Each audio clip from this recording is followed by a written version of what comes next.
من علم فيه وتعلم من أكرمه فهو مكرم وجزاء الحسنى إحسان. طبتم يا أهل القرآن. اعوذ باللہ من الشیطان الرجیم. بسم اللہ الرحمن الرحیم.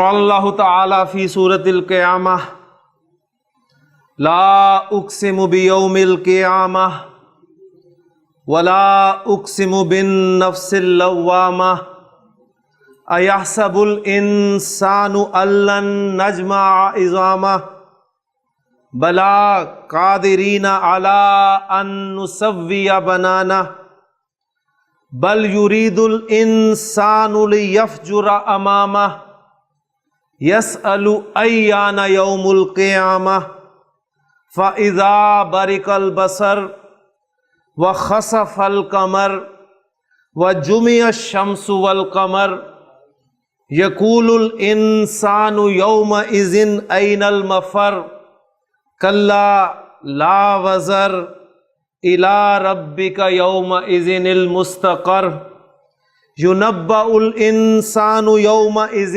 بما قدم واخر بل الانسان علی نفسہ بصیرہ ولو القی معاذیرہ. صدق اللہ العظیم. رب اشرح لی صدری ویسر لی امری واحلل عقدۃ من لسانی یفقہوا قولی. رب یسر ولا تعسر وتمم بالخیر. آمین یا رب العالمین. قرآن مجید کی ایک اور نہایت خوبصورت سورۃ القیامہ، اس کی 15 آیات میں نے آپ کے سامنے تلاوت کی ہیں. ایک رواں ترجمہ آپ کے سامنے رکھ دیتا ہوں کہ لا اقسم بیوم القیامہ، میں قیامت کے دن کی قسم کھاتا ہوں. ولا اقسم بالنفس اللوامہ، اور نفس لوامہ کی قسم. ایحسب الانسان ان لن نجمع عظامہ، کیا انسان یہ گمان کرتا ہے کہ ہم اس کی ہڈیوں کو جمع نہیں کریں گے؟ بلا، کیوں نہیں. قادرین علی ان نسوی بنانا، ہم تو اس کے پوروں کو درست کرتے ہوئے بھی، یعنی ہم تو اس بات میں بھی قادر ہیں کہ اس کے پوروں کو بھی درست کر دیں، ہم کریں گے. بل یرید الانسان لیفجر امامہ، اصل بات یہ ہے کہ انسان چاہتا ہے کہ وہ نافرمانیاں کرتا رہے. اسی وجہ سے وہ آخرت کا انکار کرتا ہے کہ آخرت نہیں ہوگی. اور پھر پوچھتا کیا؟ یسألو، سوال کرتا ہے، ایان یوم القیامہ، ایان یوم القیامتی. ہم نے پڑھا تھا سوالیہ جملہ اسمیہ، قیامت کا دن کب ہوگا؟ تو اللہ تعالیٰ فرما رہے ہیں فَإِذَا بَرِقَ الْبَصَرُ. اب یہ ہمارے جملہ فعلیہ شروع ہو رہے ہیں. اِذَا بَرِقَ الْبَصَرُ، جب نظر چندھیا جائے گی. وَخَسَفَ الْقَمَرُ، اور چاند گہنا جائے گا. وَجُمِعَ الشَّمْسُ وَالْقَمَرُ، جُمِعَ، ہاں جی کون سا فعل ہے؟ مجہول. جُمِعَ الشَّمْسُ وَالْقَمَرُ، اور سورج اور چاند کو اکٹھا کر دیا جائے گا، جمع کر دیا جائے گا. یقول الانسان یومئذ این المفر، اس دن یہ انسان جو آج بڑھ چڑھ کر سوال کر رہا ہے نا، اس دن یہ پوچھے گا، کہے گا کہ کوئی بھاگنے کی جگہ ہے؟ کہاں بھاگوں میں؟ تو فرمایا جا رہا ہے کلا، ہرگز نہیں. لا وزر، لا نفی جنس، کوئی جائے پناہ نہیں ہے، کسی قسم کی جائے پناہ نہیں ہے.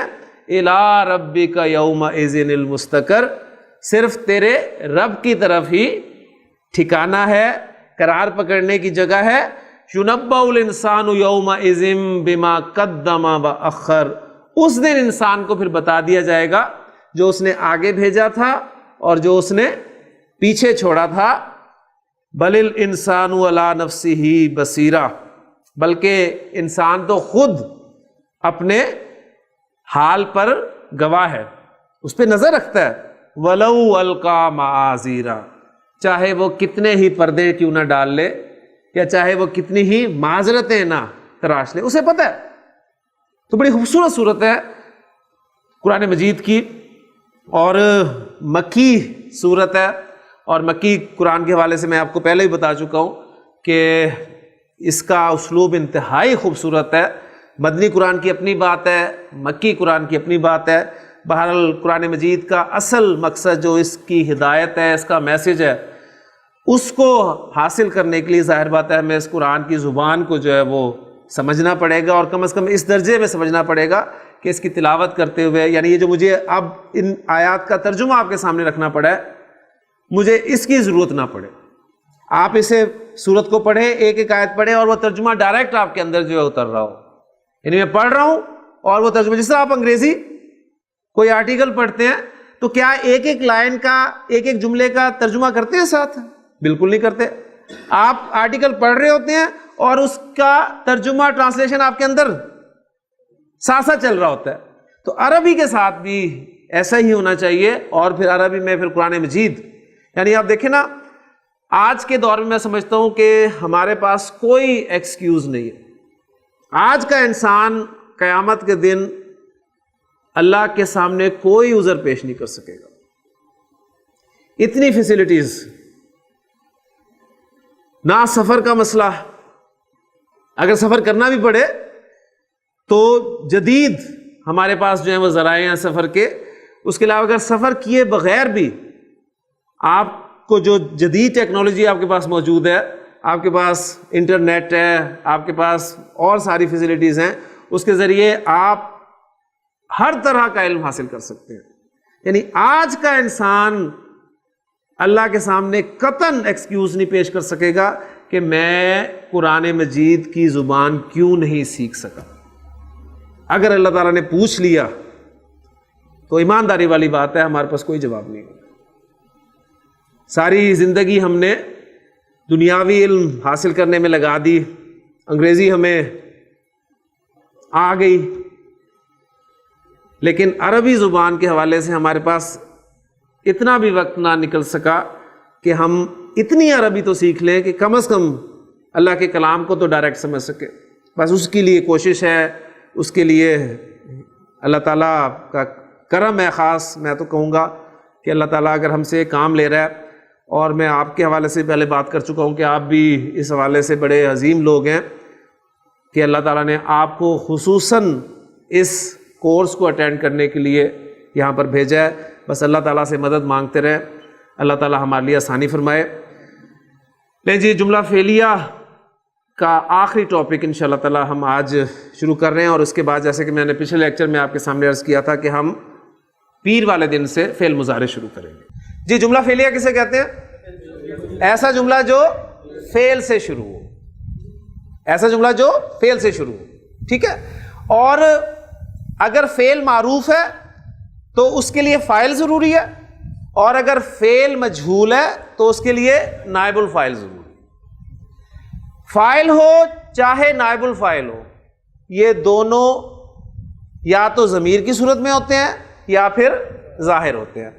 اگر ضمیر کی صورت میں ہوتے ہیں تو فعل معروف یا فعل مجہول کی گردان چلتی ہے، اور اگر یہ ظاہر ہوتے ہیں تو فعل معروف یا فعل مجہول کی گردان میں سے صیغہ نمبر 1 یا صیغہ نمبر 4 استعمال کیا جاتا ہے. کلیئر ہوگی؟ لیں جی، اب ان باتوں کو سامنے رکھتے ہوئے ایک جملہ آپ کے سامنے لکھ رہا ہوں، ذرا اس پہ غور کریں. میں کہتا ہوں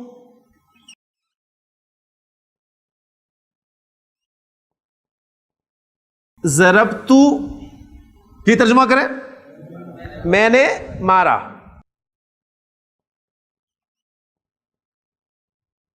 ضربتو زیدن، میں نے زید کو مارا. کلیئر ہو گیا؟ فعل، فاعل اور مفعول. کلیئر؟ جملہ فعلیہ. اچھا، اس جملہ فعلیہ میں اب میں ایک تبدیلی لے کے آ رہا ہوں. تبدیلی یہ لے کے آ رہا ہوں کہ الفاظ کی تقدیم و تاخیر کر رہا ہوں، اور تقدیم و تاخیر الفاظ کی کرنے کا مقصد کیا ہوتا ہے؟ میں پہلے بھی عرض کر چکا ہوں کہ جب آپ کسی لفظ پر زور دینا چاہتے ہیں تو اس کو پہلے بول دیتے ہیں. اب اس جملے میں زور پیدا کرنے کے لیے کر یہ رہا ہوں کہ زیدن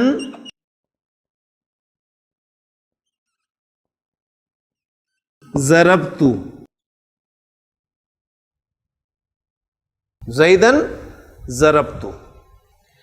ہاں جی، اب ذرا مجھے بتائیں، اس جملے کا انالیسس آپ نے کر لیا ماشاءاللہ. ضربتو فعل با فاعل اور زیدن مفعول، فعل اپنے فاعل اور مفعول سے مل کر جملہ فعلیہ. زیدن ضربتو اس جملے کو سامنے رکھیں گے تو بات بالکل کلیئر ہو جائے گی. ضربتو مفعول سامنے جملہ ہے نا، اس لیے آپ کو نظر آ رہا ہے.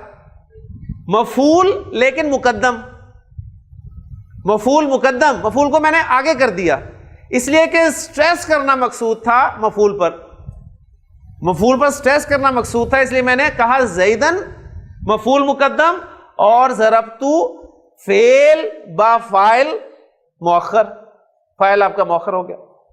اب اس صورت میں بھی یہ جملہ جو ہے کیا رہے گا؟ جملہ فعلیہ ہی رہے گا، جملہ فعلیہ ہی رہے گا. ٹھیک ہے نا؟ صرف کیا ہوا ہے، آپ نے زور دینے کے لیے مفعول کو مقدم کر دیا. بات سمجھ میں آ گئی؟ اچھا جی، اب ایک پوائنٹ یہاں سے اور اللہ تعالیٰ ذہن میں ڈال رہا ہے کہ وہ بھی یہاں پر کلیئر کرتا چلوں آپ کو. ضربتو زیدن، اس جملے میں زید کی جگہ بھی ذرا ضمیر استعمال کریں. کیا بنے گا جی جملہ؟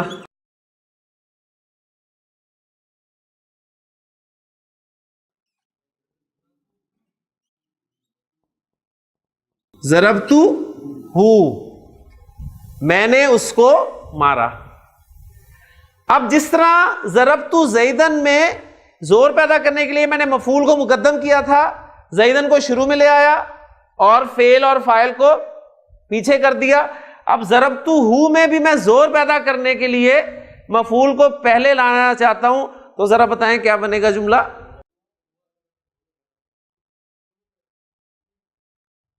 مفعول کو میں نے مقدم کرنا ہے نا، مفعول کو میں نے مقدم کرنا ہے. اچھا اب دیکھیں، یہ ضمیر ہے نا، یہ پہلے آ گئی اور فعل اور فاعل ادھر چلا گیا. اب یہ جو ضمیر ہے یہ کون سی ضمیر ہے؟ اٹیچڈ ہو. اب جب اس طرح یہ استعمال ہوئی تو اب یہ کوئی اٹیچ رہی نہیں رہی نا، لہذا اس کی اب چونکہ میں نے اسلوب تو پیدا کرنا ہے، یہ جب میں یہ کر رہا ہوں تو میں یہ بھی کر سکتا ہوں. اب اس کے لیے میں کیا کروں گا، اس ضمیر کو سپورٹ دینے کے لیے، اس ضمیر کو سپورٹ دینے کے لیے اس کے ساتھ میں ایک لفظ ایڈ کر دوں گا جو کہ ایا ہوگا. ایاہو ضربتو، ایاہو ضربتو. یہ ایا جو ہے یہ کیوں استعمال کیا میں نے؟ اس کو سپورٹ دینے کے لیے. ایا کے اپنے معنی کوئی نہیں ہے. آپ دیکھیں فوری طور پہ آپ کے ذہن میں آ جانا چاہیے ایاک نعبدو و ایاک نستعین. اب وہ چونکہ نعبدو اور نستعین وہ فعل مضارع تھے، اس وقت بجائے اس ٹاپک کو میں آپ کے سامنے لاتا، میں نے ابھی اس ٹاپک کو آپ کے سامنے رکھ دیا. ایاہو ضربتو، اس ہی کو میں نے مارا. زور پیدا ہو گیا نا. اب یہ دیکھیں ایاہو، اب اس حوالے سے گرامر والے بڑی دلچسپ بات ہے کہ ضمائر کی 5 اقسام بیان کرتے ہیں. ہم نے ضمائر کے کتنے چارٹ پڑھے ہیں عرفان؟ ضمائر کے کتنے چارٹ پڑھے ہیں؟ 2. ایک حالت رفع والا اور ایک حالت نصب اور جر والا. ایسے ہی ہے نا. ہوا ہما ہم، ہیا ہما ہننا، انتا انتما انتم، انتی انتما انتنا، انا نحنو، حالت رفع والا چارٹ. اور حالت نصب اور جر والا اٹیچڈ ہو ہما ہم، اٹیچڈ ہا ہما ہننا، اٹیچڈ کا کما کم، اٹیچڈ کی کما کننا، اٹیچڈ یا اور اٹیچڈ نا. ٹھیک ہے. اب گرامر کی کتابوں میں آپ کو ضمائر کی 5 اقسام ملتی ہیں. ایک تو وہی ضمائر جو ہیں اٹیچ جو ہیں یہ متصل کہلاتے ہیں، اور جو اٹیچ نہیں ہیں وہ منفصل. ٹھیک ہے, وہ منفصل کہلاتے ہیں, یعنی ڈیٹیچڈ. کلیئر ہو گیا؟ اچھا, اب گرامر والے کہتے ہیں کہ ایک تو چارٹ وہی ہو گیا منفصل, حالت رفع والے ضمائر منفصل, ہوا, ہما, ہم, ایک چارٹ وہ ہو گیا. دوسرا چارٹ جو ہے ضمائر جو متصل ہیں, ضمائر متصل اٹیچ ضمائر ہیں, وہ منصوب آپ کے اٹیچڈ ہو, ہما, ہم, ایک وہ چارٹ ہو گیا. پھر ضمائر متصل مجرور, وہ بھی اٹیچڈ ہو, ہما, ہم, یعنی مضاف الیہ کے طور پہ استعمال ہو رہے ہیں. اس طرح تین ہو گئے. اور چوتھا وہ کہتے ہیں کہ اگر آپ ضمائر جو آپ کے منصوب ہیں, یہ حالت نصب والی ضمیر ہے نا, اس کو اگر آپ منفصل استعمال کرنا چاہتے ہیں تو اس کے لیے وہ ایا کے ساتھ پورے ضمائر کا ایک آپ کو چارٹ دیتے ہیں, گردان دیتے ہیں. یعنی باقاعدہ ضمائر آپ کو ملیں گے, ضمائر منصوب منفصل ڈیٹیچڈ. وہ کس صورت میں آئیں گے؟ وہ کہتے ہیں جی ایاہو, ایاہما, ایاہم, ایاہا, ایاہما, ایاہن, ایاکا, ایاکما, ایاکم, ایاکی, ایاکما, ایاکن, ایا, یا اور ایانا.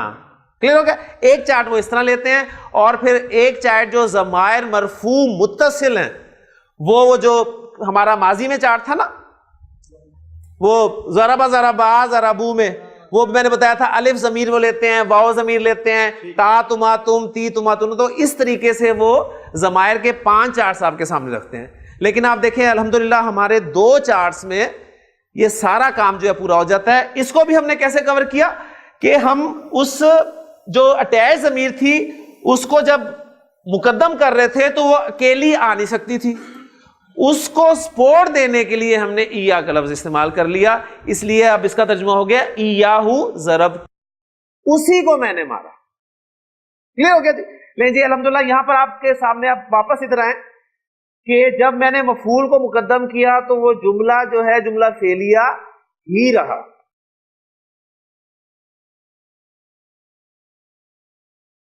جی ترجمہ کریں ذرا. ضرب زیدن, زید نے مارا. ضرب زیدن حامدن, زید نے حامد کو مارا. ضرب فعل, زید فاعل اور حامد مفعول. اگر میں مفعول کو مقدم کر دوں تو جملہ کیا بنے گا؟ حامدن ضرب زیدن. بات کلیئر ہے؟ ٹھیک ہے نا؟ یعنی اس میں سٹریس کرنا مقصود تھا مفعول پر, تو میں نے اسے مفعول کو مقدم کر دیا, جملہ جملہ فعلیہ ہی رہا. اگر میں اس زید کو, فاعل کو فعل سے پہلے لے جاؤں,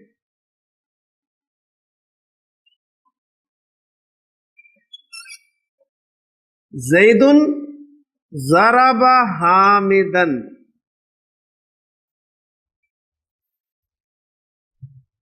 تو ایک بات ذرا ذہن میں لائیں. ہم نے پڑھا تھا کہ فاعل جو ہے وہ ہمیشہ فعل کے بعد آتا ہے نا, وہ ہمیشہ فعل کے بعد آتا ہے.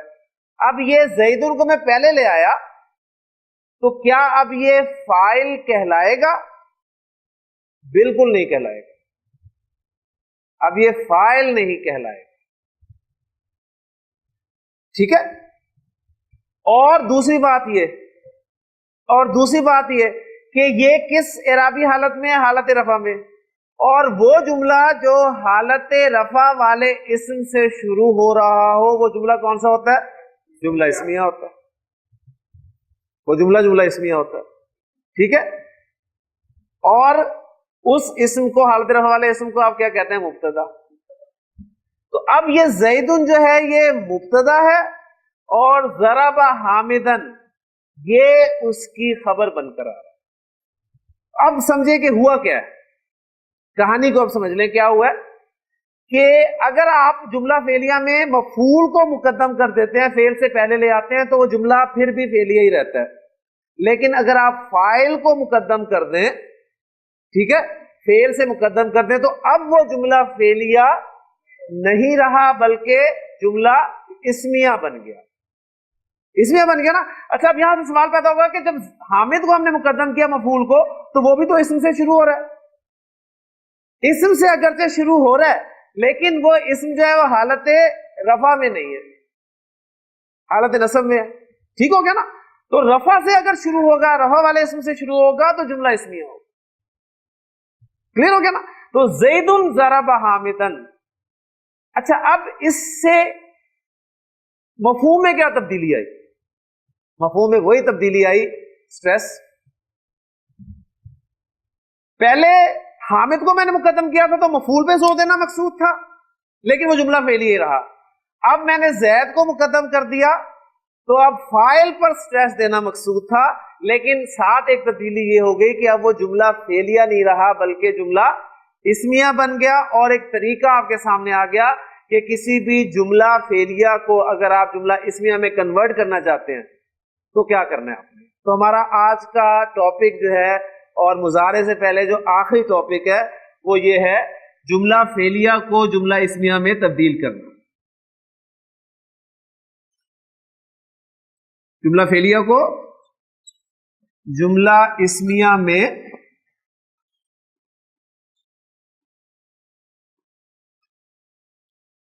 تبدیل کرنا. آپ کے پاس جملہ فعلیہ ہے, آپ اس کو جملہ اسمیہ میں تبدیل کرنا چاہتے ہیں, کیا کریں گے؟ بہت آسان طریقہ ہے, فاعل کو اٹھائیں اور فعل سے پہلے رکھ دیں. اتنی سی بات. جملہ فعلیہ کو جملہ اسمیہ میں تبدیل کرنا چاہتے ہیں, کیا کرنا ہے عابد صاحب؟ فاعل کو اٹھانا ہے, فعل کے پہلے لا دیں. کلیئر ہو گیا. آپ پہلے اس پہ کام کرتے ہیں, کچھ جملے ٹرانسلیٹ کرتے ہیں انشاءاللہ تعالیٰ, پھر مزید انشاءاللہ تعالیٰ جو آپ کے ذہن میں سوالات پیدا ہوں گے وہ حل ہوتے جائیں گے انشاءاللہ. ترجمہ کرتے جائیں ساتھ ساتھ. خلق, اس نے پیدا کیا. خلق اللہ, اللہ نے پیدا کیا.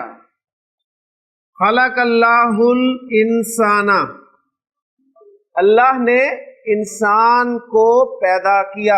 انالیسس بھی ساتھ کر لیں, بہت ضروری ہے آج اس کا. خلق کا فعل, اللہ فاعل اور الانسان مفعول. فعل اپنے فاعل اور مفعول سے مل کر کیا بن گیا؟ جملہ فعلیہ. لیکن خلق اللہ الانسان جملہ فعلیہ کو میں جملہ اسمیہ میں تبدیل کرنا چاہتا ہوں. جی شبیر صاحب کیا کروں گا؟ فاعل کو میں پہلے لے آؤں گا اللہ,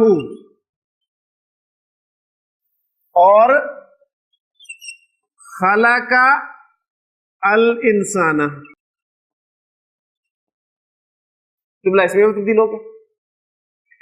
خلق اللہ الانسان, اللہ نے انسان کو پیدا کیا. اللہ خلق الانسان, اللہ نے انسان کو پیدا کیا. اللہ نے انسان کو پیدا کیا. اب یہ سٹریس دیکھیں میں کہاں لے کے آ رہا ہوں, اپنے لہجے میں. ٹھیک ہے نا. اب یہ جو ایکسپریشن ہے یہ آپ کو ترجمے میں نظر نہیں آئے گا, اس کے لیے آپ کو یہ پورا اسلوب سمجھنا پڑے گا. ٹھیک ہے نا. اب اس کا انالیسس دیکھیں. اللہ حالت رفع میں ہے, اسم شروع ہو رہا ہے جملہ, اور حالت رفع والا اسم سے جملہ شروع ہوتا ہے وہ مبتدا کہلاتا ہے. اللہ مبتدا. کلیئر ہو گیا. اور جب بھی مبتدا آئے گا اس کی خبر آئے گی, جب بھی مبتدا ہوگا اس کی خبر ہوگی. اب دیکھیں ذرا اس کو تھوڑی دیر ہائڈ کر دیں. اب آپ کے سامنے ایک جملہ آ گیا خلق الانسان, صرف اس کا انالیسس کریں. خلق فعل با فاعل, فعل پلس فاعل. خلق اس نے پیدا کیا, الانسان مفعول. فعل اپنے فاعل اور مفعول سے مل کر کیا بنا؟ جملہ فعلیہ. اور یہ پورا جملہ فعلیہ اب اس مبتدا اللہ کے لیے خبر بن گیا, اور مبتدا اور خبر مل کر کیا بن گئے؟ جملہ اسم. تو جو میں نے بات کی تھی نا جملہ فعلیہ کو اسم میں تبدیل کرنے کی ہمیں ضرورت کیا ہوئی؟ زور پیدا کرنا. ٹھیک ہے. اور دیکھیں آپ کا کتنا زور لگا نا زور. وہ سادہ سا جملہ تھا, خلق اللہ الانسان, اللہ خلق الانسان. اب ذرا دیکھیں نا, اللہ اس نے انسان کو پیدا کیا, تو زور آ گیا کہ نہیں آ گیا؟ اللہ اس نے انسان کو پیدا کیا. تو دو، ایک دفعہ آپ نے اسم کو ظاہر کیا، پھر ایک دفعہ اس کے لیے ضمیر استعمال کی تو زور بخود پیدا ہو گیا. تو اس سے آپ کو خود اندازہ ہو جائے گا کہ جملہ فعلیہ میں زور نہیں ہوتا، جبکہ جملہ اسمیہ میں زور زیادہ ہوتا ہے. تو یہ بھی ایک بہت اہم پوائنٹ ہے کہ جملہ فعلیہ کی نسبت جملہ اسمیہ میں زور زیادہ ہوتا ہے. یہ ایک پوائنٹ خاص طور پہ آپ نوٹ کرتے ہیں. کلیئر ہو گیا جی؟ انالیسس بھی دو جملوں کے حوالے سے آپ کے سامنے آ گیا. اب پریکٹس ہم کریں گے اور اس میں انشاءاللہ تعالیٰ آپ کی اور کنفیوژن جو ہیں وہ انشاءاللہ تعالیٰ دور ہوگی. اچھا جی، یہاں پر ایک سوال آپ کے ذہن میں یقیناً پیدا ہو رہا ہوگا، میں یہیں پر اس کو کلیئر کرتا چلوں. ایک تو بات آپ کے سامنے نئی یہ آ گئی کہ اچھا پورا جملہ جو ہے وہ خبر بن کر آیا. ایک تو یہ بات آپ کے سامنے آئی ہے، ٹھیک ہے. تو بالکل ایسا ہو سکتا ہے پورا کا پورا جملہ جو ہے وہ خبر بن کر آ سکتا ہے. اچھا، اب آپ کے ذہن میں یہ بھی سوال ہوگا کہ خبر کے متعلق تو ہم نے پڑھا تھا کہ مبتدا رفع میں ہوتا ہے اور خبر جو ہے وہ بھی رفع میں ہوتی ہے، ٹھیک. تو اب اس جملے کی حالت رفع کو ہم کیسے شو کریں؟ تو یہ پر جملہ جو ہے یہ آپ کہہ سکتے ہیں کہ محل کے اعتبار سے رفع میں ہے. یہ جگہ کس کی ہے؟ خبر کی ہے، اور خبر کی اعرابی حالت کیا ہوتی ہے؟ رفع. لہذا یہ جملہ جو ہے محلن حالت رفع میں. کلیئر ہو گیا؟ پھر یہ بھی حل ہوگی. دوسری بات آپ نے پڑھی تھی کہ مبتدا آپ کا معرفہ ہوتا ہے اور خبر نکرہ ہوتی ہے. تو یہ جملہ بھی نکرہ معرفہ والا یہ کیا چکر ہے؟ تو نوٹ کر لیں بہت اہم پوائنٹ کہ جملہ جو ہے گرامر میں ہمیشہ نکرہ کنسیڈر کیا جاتا ہے. جملے کو نکرہ کنسیڈر کیا جاتا ہے تو تمام اشکالات جو ہیں وہ آپ کے دور ہو جاتے ہیں. ایک بات یہ کہ پورا جملہ آپ کا خبر بن کر آ سکتا ہے. دوسری بات یہ کہ جملہ جو ہے وہ محل کے اعتبار سے اس کا اعراب شو کریں گے، محل کے اعتبار سے اس کا اعراب شو ہوگا. اور تیسری بات یہ کہ جملے کو نکرہ کنسیڈر کیا جاتا ہے. تو اب تمام آپ کے مسئلے مسائل جو ہیں وہ دور ہو گئے. ایک بات اب رہ گئی کہ ہاں ہم نے یہ بھی پڑھا ہے کہ مبتدا اور خبر میں تو مطابقت ہوتی ہے جنس اور عدد کے اعتبار سے. تو دیکھیں مبتدا آپ کا مذکر ہے نا، تو کیا اس میں آپ کا جو خلا کا فعل ہے یہ مذکر فعل نہیں آ رہا؟ خلا کا پہلے ہی سیکھا ہے نا، جنس کور ہوگی. پھر دوسری بات عدد کے والے دیکھیں، اللہ واحد ہے، تو کیا یہ جو خلا کا فعل استعمال ہو رہا ہے یہ واحد والا سیکھا نہیں استعمال ہو رہا؟ تو عدد اور جنس بھی کور ہوگی الحمدللہ. اب ان باتوں کو ذہن میں رکھیں گے تو اب جو میں جملے آپ کے سامنے لکھوں گا انہیں آپ بڑی آسانی سے اسمیہ میں کنورٹ کر سکتے ہیں. جی ترجمہ کرتے جائیں ساتھ ساتھ. داخلہ، وہ داخل ہوا. دخل المعلم، جی معلم داخل ہوا فی الفصل، کلاس روم میں. معلم کلاس روم میں داخل ہوا. جملہ فعلیہ انالیسس ذرا جلدی سے. داخلہ فعل، المعلم فاعل، اور فی جارہ الفصل مجرور، جار مجرور متعلق ہو گئے فعل کے. فعل اپنے فاعل اور متعلق سے مل کے جملہ فعلیہ ہوگا. جملہ اسمیہ میں کنورٹ کرنا چاہ رہا ہوں. جی کیا کرنا ہے؟ جملہ فعلیہ کو جملہ اسمیہ میں کنورٹ کرنا ہے. فارمولہ بس آپ باقی باتیں فی الحال چھوڑ دیں، آپ فارمولہ یاد کریں. کیا کرنا ہے؟ فاعل کو اٹھانا ہے، شروع میں لے جائیں گے. فاعل اٹھائیں جی. کیا ہے فاعل؟ المعلم. المعلم دخل فی الفصل، معلم کلاس میں داخل ہوا. جی دوسرا جملہ. دخل المعلمان، دو معلم داخل ہوئے فی الفصل، کلاس میں. جملہ فعلیہ فعل سے شروع ہو رہا ہے، اسمیہ میں کنورٹ کرنا ہے. جی شاہ صاحب. المعلمانی، اب مبتدا ہے، ٹھیک ہے. اب المعلمانی دخلا، دخلا دخلا. اب وہ جو پچھلی بات میں نے سمجھائی ہے نا، اگر وہ سمجھ میں آ گئی تو اب اس میں آپ کو کنفیوژن نہیں ہوگی. مبتدا مثنیٰ ہے تو ظاہر بات ہے خبر بھی آپ کی مثنیٰ آنی چاہیے، لہذا مثنیٰ آ گئی. دخلا بالفصل. کلیئر ہوگی جی بات. تیسرا جملہ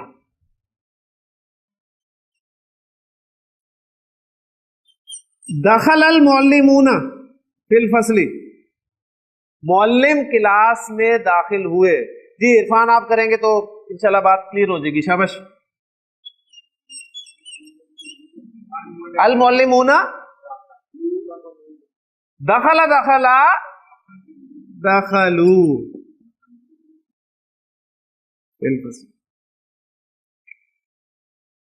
کلیئر ہوئی نا بات. اچھا جی چوتھا جملہ دخلت المعلمۃ فی الفصل. معلمہ کلاس میں داخل ہوئی. جی طارق صاحب ذرا ایک جملہ آپ بنوا دیں.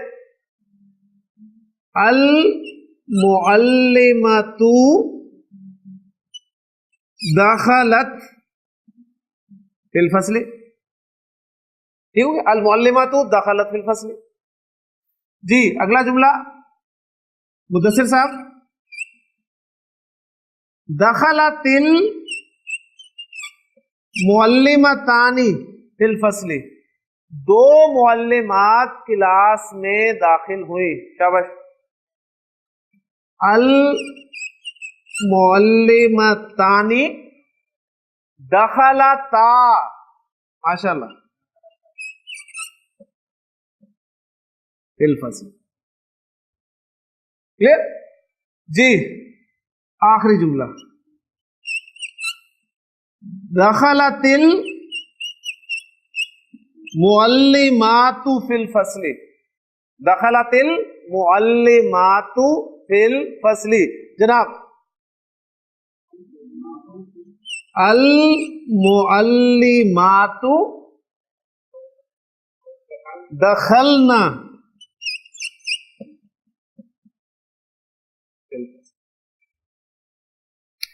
دیکھیں جب جملہ فعلیہ تھا آپ کا تو فاعل چاہے آپ کا واحد تھا، مثنیٰ تھا، جمع تھا، لیکن ظاہر تھا تو ہم نے گردان سے صیغہ نمبر 1 یا صیغہ نمبر 4 استعمال کیا. فعل واحد ہی آیا.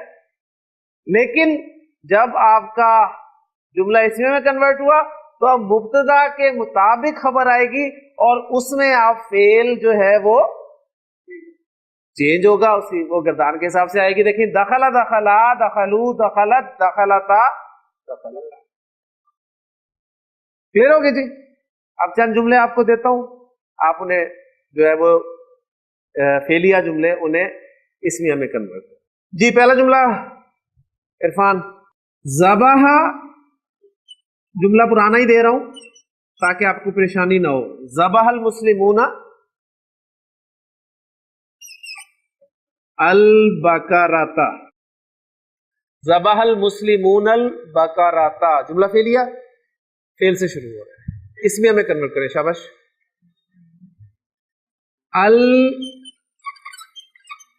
المسلمون ذبحوا البقرۃ.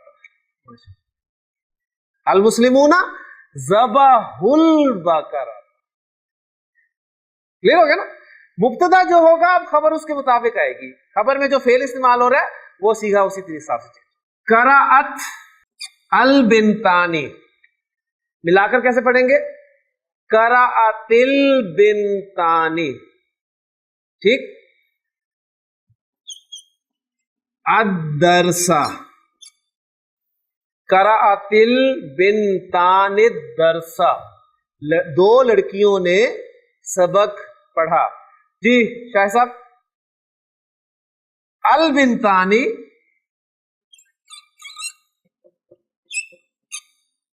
جی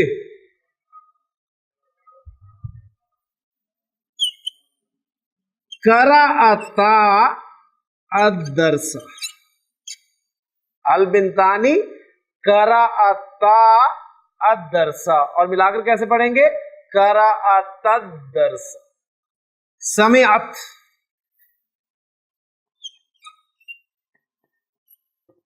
البنات. ملا کر کیسے پڑھیں گے؟ سمعتل بنات القرآن، ملا کر پڑھیں سمعتل بنات القرآن، لڑکیوں نے قرآن سنا. یہ جملہ فعلیہ ہے، اس میں کنورٹ کریں. ماشاءاللہ. البناتو، ماشاءاللہ جی. سمعنا القرآن، البناتو سمعنا القرآن. جی آخری جملہ. جی حبیب صاحب. کتب زید و حامد العنوان، عنوان کہتے ہیں ایڈریس کو، ٹھیک ہے. زید اور حامد نے ایڈریس لکھا. یہ جملہ فعلی ہے، اس میں کنورٹ کریں. شاباش. زید و حامد کتبا العنوان. گلے ہو گئے. زید و حامد تھے مبتدا مثنیٰ کی صورت میں، لہذا ALB جو ہے مثنیٰ. الحمدللہ بات آپ کو کلیئر ہوگی الحمدللہ. کہ جملہ فعلیہ کو اسمیہ میں کنورٹ کرنا چاہتے ہیں تو کیا کرتے ہیں؟ فاعل کو اٹھاتے ہیں اور فعل سے پہلے لے آتے ہیں. اس ٹاپک کی آخری بات اب آپ کے سامنے رکھیں. دخل فی الفصل، دخل فی الفصل ترجمہ وہ کلاس میں داخل ہوا. جملہ فعلیہ، جملہ فعلیہ کو جملہ اسمیہ میں کنورٹ کرنا ہے. طریقہ کار کیا ہے؟ فاعل کو اٹھانا ہے اور فعل سے پہلے لے جانا ہے. جی شاباش. فاعل اٹھانا ہے. فاعل کہاں ہے؟ فاعل داخلہ کے اندر ہے، اس کے اندر ہے نا. اور کون سا چھپا ہوا؟ ہوا. اس کو نکالے. میں نے آپ کہا تھا کہ اس کے اندر وہ ہوا چھپا ہوا، ایک وقت آئے گا ہم اسے باہر نکالیں گے. آج وہ وقت آ گیا، اس کو باہر نکالیں. ہوا دخل فی ال،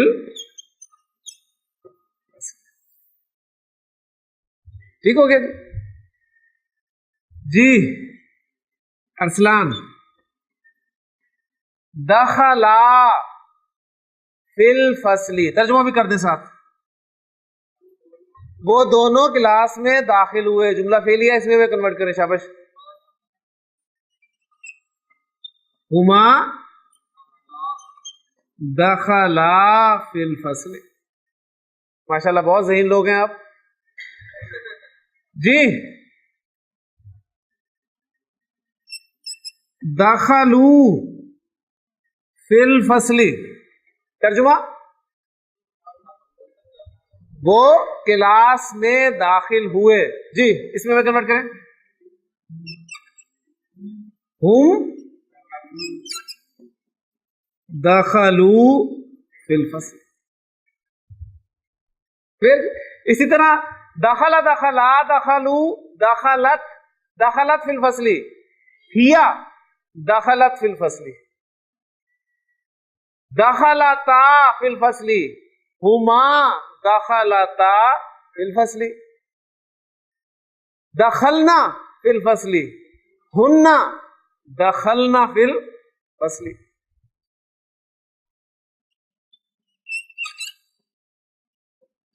دخلت فی الفصل. دخلت فی الفصل. جی دخلت تو میں. انا دخلت فی الفصل. دیکھیں آپ سمپلی کہتے ہیں دخلت فی الفصل، میں کلاس میں داخل ہوا. لیکن اب زور انا دخلت فی الفصل، میں کلاس میں داخل ہوا. ٹھیک ہے، یعنی میں ہی کلاس میں داخل ہوا. زور پیدا ہو گیا نا. تو دخلتو کے اندر جو انا کی ضمیر تھی، یعنی جو تو کی صورت میں ہمیں نظر آ رہی ہے، اسے ہم نے باہر نکال دیا. ٹھیک ہو گیا جی. عرفان.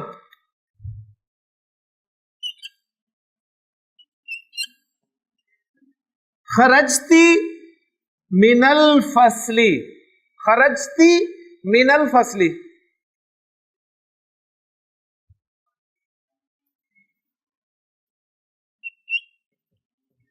انتی خرجتی فی الفصل، تو کلاس سے باہر نکلی، اسٹریس پیدا۔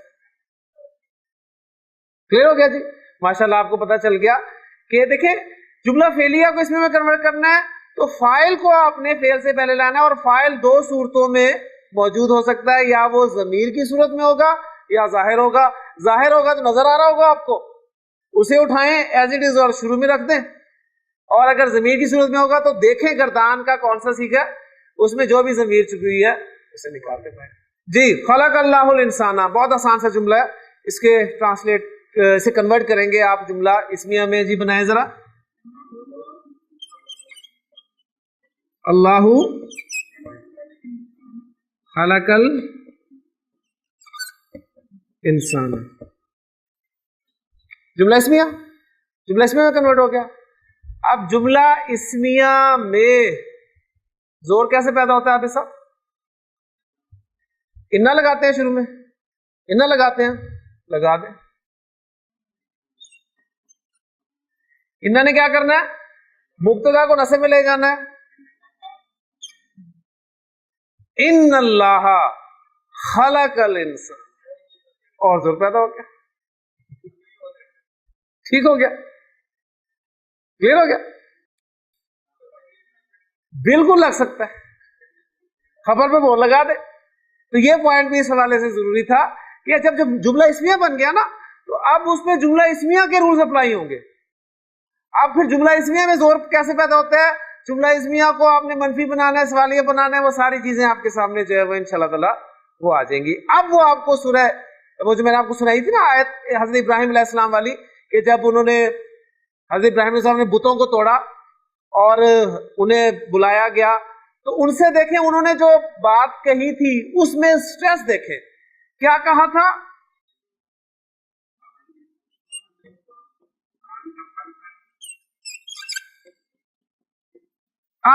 انت فعلت ھذا، ٹھیک ہے نا، سمپل تھا، فعلت ھذا، تو نے یہ کیا، افعلت ھذا، کیا تو نے یہ کیا؟ لیکن دیکھیں فعلت ھذا کو زور دینے کے لیے فعلت میں جو فاعل تھا اس کو شروع میں لایا گیا، انت فعلت ھذا، اور پھر اس کو سوالیہ بنایا گیا، انت فعلت ھذا، تو کی یعنی یہ جو سٹریس ہے نا یہ آپ کو جملہ اسمیہ میں نظر آئے گا، اور جب تک آپ کو یہ نہیں پتا ہوگا کہ جملہ فعلیہ سے کنورٹ ہوا ہے اسمیہ میں، آپ اس مقام کو انجوائے نہیں کر سکتے۔ تو قرآن مجید کے حوالے سے آپ نے یہ بھی سنا ہوگا کہ حضور نے فرمایا نا قرآن مجید کو مزہ لے کر پڑھو، اور وہ مزہ کب آئے گا آپ کو؟ جب آپ کو اس کا اسلوب، اس کی گرامر آپ کو سمجھ میں آئے گی، تو انشاءاللہ تعالیٰ آپ کو مزہ آئے گا۔ بس اللہ تعالیٰ سے دعا ہے کہ اللہ تعالیٰ ہمیں اس قرآن سے اپنے کلام سے جوڑے رکھے۔ سبحانک اللہم و بحمدک، اشہد ان لا الہ الا انت، استغفرک و اتوب الیک۔ من علم فيه وتعلم من أكرمه فهو مكرم وجزاء الحسنى إحسان. طبتم يا أهل القرآن.